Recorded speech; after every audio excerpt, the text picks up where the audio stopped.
maybe have some questions. Maybe we could answer. Yeah, Doc, of can you course. answer a few questions if it's okay? Sure. Okay. Go ahead. Shoot. Doc, there's a question here from Ma'am Roma from Batangas. She's asking that maybe like since carvacrol is good with dealing with the microbes, can it help also with appendicitis? Well, In okay. preventing appendicitis, meaning? Preventing appendicitis. That's the point. I was Yes. yeah. Because appendicitis is an emergency situation. No? Yes. Just like yung in gynecology or obstetrics and gynecology, yung ectopic pregnancy. Because why?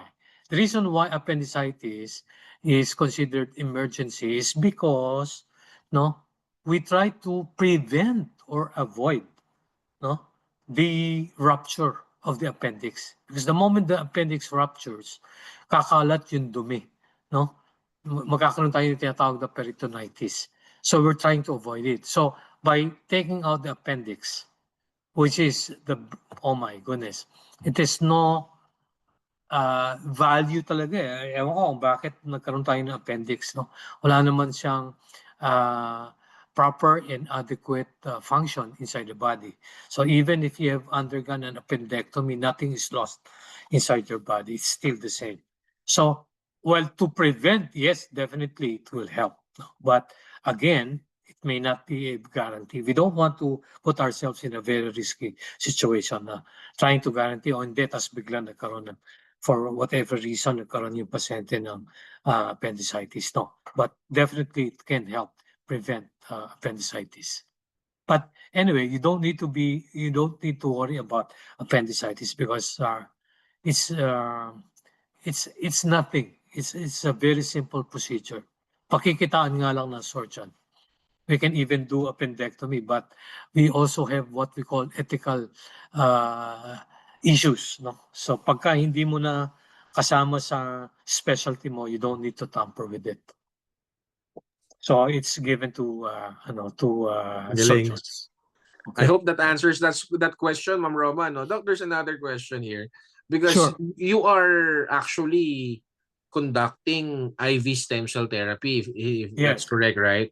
And what's your view on stem cell activation products such as the Ultima Stem Plus? How does it help? No, of course.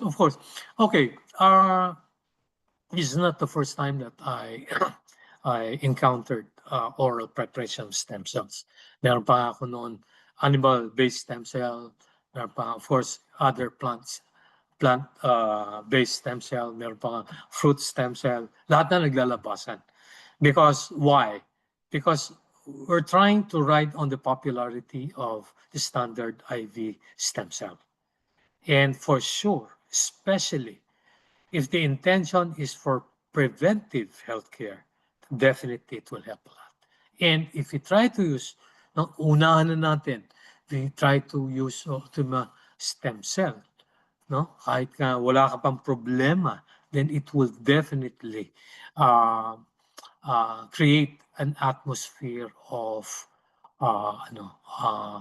good health and well-being. So nobody is exempted from taking Ultima stem cell. No, so anybody, in fact, the best way to start taking them is that when you're not having any serious medical condition.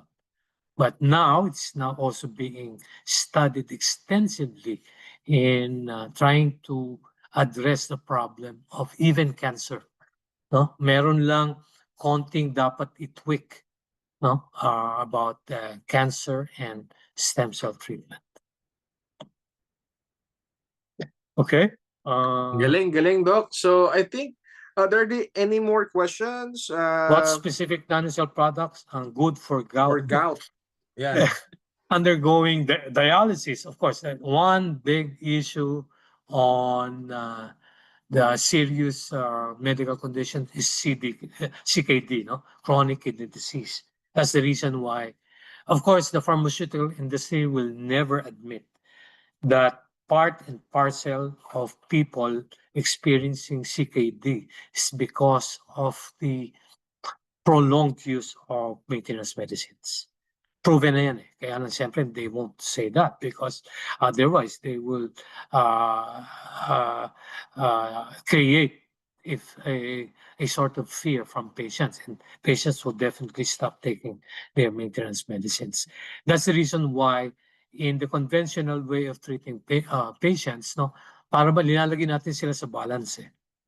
The benefit should outweigh the side effects.